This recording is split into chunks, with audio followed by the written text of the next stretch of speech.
Príklad toho, čo si Izrael predstavuje pod pojmom sloboda. Dovoz malých plastových kontajnerov zakázané. Dochucovadlé múky zakázané. Siete na chytanie rýb zakázané. Náhradné diely na traktory zakázané. Potrubie na zavlažovanie polí zakázané. Ohrievače pre slepačie farmy zakázané. Hudobné nástroje zakázané. Kvetináče zakázané.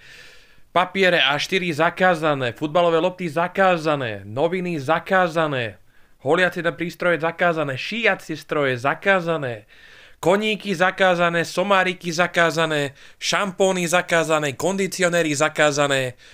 Pena na holenie zakázané. Asfalt zakázaný. Auta iné ako súkromné auta zakázané. Drevo hrubšie ako 2 cm zakázané. Veľké generátory zakázané. Svadobné šaty zakázané. Mydlo na celé telo zakázané. Plienky zakázané.